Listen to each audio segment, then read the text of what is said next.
All right, so the first thing I'm gonna say is when you're playing, do you look at their comp and see where the enemies are playing? Like for example, Jet typically might play here, she might play here, she might play here. Do you think of any of that? You might think Scyfe might be on A first run, or he might be playing C.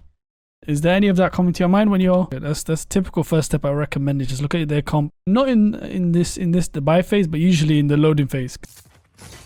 And here I would say is, I'd personally recommend is buy a flash. Reason why, it makes it a lot easier because I think you went for a ghost and you went for an additional E or Q, which I think is like 250 plus the ghost, which is I think 450 or 400. So you probably have like 100 left or something.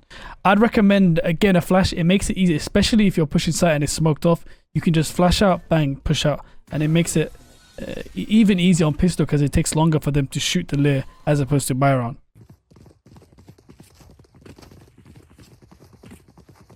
Is there something that's glaring to you right here? You've got a Sova which has a drone, and you've got Killjoy. So what I'd recommend, what I'd push for, especially if you want to win games, is you can have a turret, or you can tell the Killjoy, can you watch flank, or have your utility like a alarm bot here, or the turret here, or watches the flank, and you essentially do a 3-2 split. So you have the Sova that drones short, and you push with the drone, and you have the Jet that goes long, and she can just smoke and then dash, clearing here or clearing this. So it just makes it easier. In a situation like this, I'm not sure if you IGL a lot, but IGLing makes things 10 times easier because it allows you to dictate the way your team pushes instead of just letting them do whatever, because they're in the same rank as you, so they typically don't see what I would see. It makes it a lot easier to win games if you're IGLing.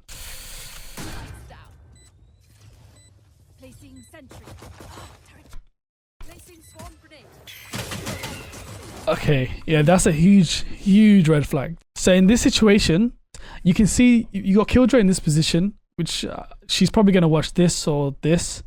And you've got Sova that's in this position short, and he's able to see heaven. And in your position, you're able to see the moment they push out of this. So what I'll do is, this situation is good. You're holding this, the Sova holds heaven, and here you just got to hold this angle. This is an issue. Instead of you pushing heaven and exposing yourself to all this, you just got to hold this angle here. You don't need to make things harder because you've got your teammate Sova. So you're basically doing two things at once. Instead of holding this and helping the Killjoy that's on site protect this position, because you can't hold two positions at once, you just got to hold this, have your Sova hold heaven, so that if an enemy pushes this, you can protect this whole side, and the Sova can protect anyone pushing out of heaven to kill the Killjoy. But by you swinging out, you've now exposed yourself to this angle, and now you've exposed yourself to heaven. So when the Sky Flash finishes, I guess you turn around because of the Sky Flash, but which ultimately gets you killed. So that small mistake from you snowballed into your team losing the round. So although you might be like, I got my 2 kills, you could have won the round if you were a little bit more disciplined. And then, even though I'm doing your VOD review, I can see something that can help you in your games. Basically, the enemy saw that the Sova's short, right? Whenever you see the question mark, it means you've seen them on the map, or you've seen them and you made eye contact, and the same with them. You've both seen each other. So they know Sova is short. So when that happens and especially when the enemy knows your position, I personally would have done this. I wouldn't have pushed, especially as a Sky, to just swing out. But whenever you know an enemy's position is, always expect a swing. So you might be like, his crosshair position is decent, which you can see the way he's positioned. He's positioned for an enemy to be close like this and swing out, or peek like this. He's not really holding further out, which that crosshair isn't going to do anything. You can see it's very high. So he's clearly anticipating an enemy pushing close, which is the Sky. But his position of the crosshair is incorrect. I would reposition better here because they know you're in this area. So I'd reposition somewhere here and allow them to run into my crosshair. So instead of, you can see when she swings out, he's unable to react. But you positioning somewhere like, you're making it harder for them because they don't know you're in this position. They think you're in this position, but actually you relocate to here or even here, and it allows them to run into your crosshair, especially on a swing, because they know your position, so they're going to swing. Whenever an enemy knows your position, they're not going to swing normally, they're going to swing hard on you to get the advantage. So in this situation, it's not just in this particular, but in general, if they know your position, expect to swing and have your crosshair slightly further out so they run into your crosshair. But because he's holding quite tight, especially for the angle he's holding, he pretty much gets ruined.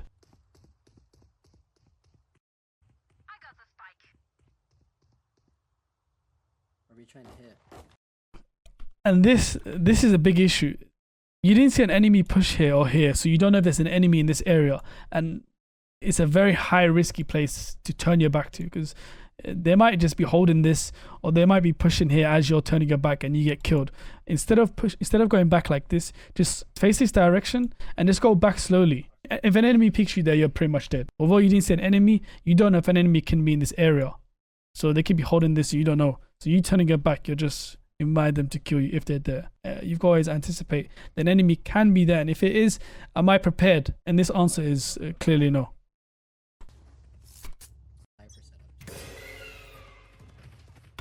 And this is also another big issue. I'd recommend, personally, instead of you going long, it's easier for you to go garage with the Sova as opposed to the Jet, because the Jet can just easily dash into the smoke, or smoke here, updraft and dash. So by you pushing long, you're not really able to do much because it's difficult to entry as a Reyna, because all you have is you've got your flash, and if they shoot the flash, you're screwed. Whereas Jet can actually entry and allow the team to push off from the dash, because she's able to dash here, stay inside the smoke. It causes chaos.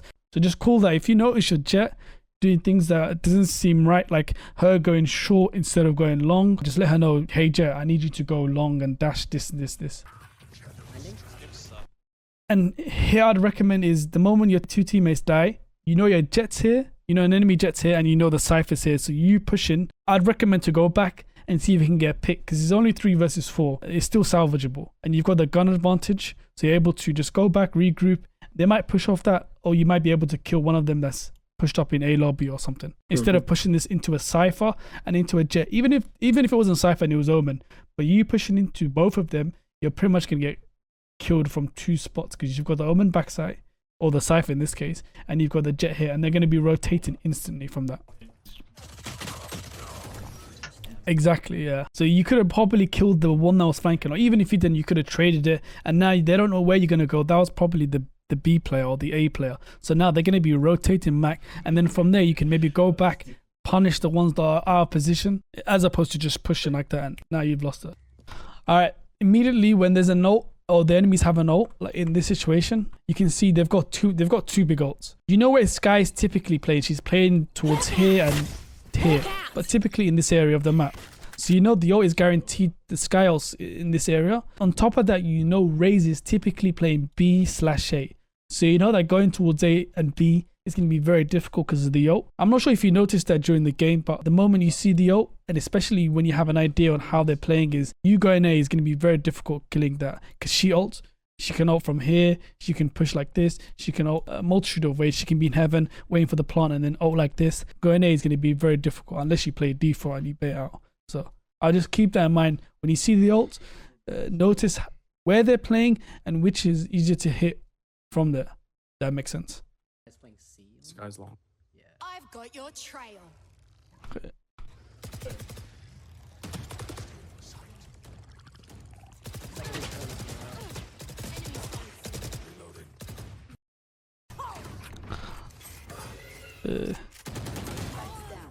Okay, that was a nice shot. That was a very nice shot. Okay, what the hell? Okay, interesting. You get a kill, which is fantastic, and you notice she's there, but look at the angle advantage. She's able to see this distance, and you're... Yeah, I probably should have repositioned. Exactly. So you can reposition, which is, of course, once you ulted, you get the kill. You can just go back here. But going here, it's not the best. By you peeking like this, especially with her gun out, and her having the angle advantage, she's able to see you. Right now, she's probably able to see your body, because this is blocking your vision. But for her, because she's further back, she's able to see half of your body. She's able to position a crosshair or react better than you. But by the time you peek, she's already got an advantage. So just keep that in mind. Understand that the angle you're in can be abused by her, because I haven't got another enemy. But just look at the... You can't see her, but she can definitely see you. So when you get the kill, what I'd recommend is, now that you're here, I would dismiss here, but because you're here, what you can do is you can just automatically just swing out, which makes it harder. Whenever you're holding something like this, by you swinging out and reaching maximum velocity, for her, she just sees you swing out, and it's hard for her to hear. But by you swinging out like this, and you can already see, I'm already pre-aiming. I'm not doing this. Like, it's already pre-aimed. So by the time I peek, my crosshair is here, and it's just a little tap or a micro adjustment. So you gotta make it easier for yourself. If that's difficult, you can do a crouch peek. See how I'm crouching? It makes it a lot harder. So she sees me swing out, and then me crouching on top of that makes it even harder for her. But the way you peeked was very weird. You had this position, and then you didn't have your gun out. And by the time you peeked, she had the advantage. One, she sees you here, half of your body, and then you didn't have your gun out, so she has time to recorrect, and then bang. That's why she killed you pretty quickly, because she's already seen you. I think you noticed the issue, right? You've got three, including this, and there's no one going with Jet. Exactly. No one's pushing with Jet, so if an enemy does peek her here, which can be likely, or if an enemy's here and she gets killed, can anyone actually trade her? No, right? You're pretty much relying on her to win up out. And if she gets killed by an enemy in this area or enemy site, they can either push from here. Now you've got an enemy pushing you from flanking from here. Enemy could be flanking here. But if she dies to site, the enemy on site, you can't really trade. If you see this, whether it's you see only one person pushing here in the Jet, just tell her, look, let's do a 3-2 split, or don't push alone as the Jet pushing garage, etc. You've got to be a little bit more vocal, because that's how you win games. But you see how she gets killed and you're unable to trade her. You're probably thinking she's heaven, right? In this instance. By you pushing with her or someone pushing, you're able to instantly see that. You're able to trade her, and now you've made it a lot easier for you to win the round. Just keep that in mind. Whenever you see someone pushing solo, just ask for a teammate to help them, or you push with them. Oh, Ray's under. And then here, your crosshair position is problematic. One, you're holding, which is understandable, you're holding, and then you notice she's here, which this position right here is pretty decent. It's not expecting a wide swing, but it's in a decent position. But you decided to move her, which I'm not sure why.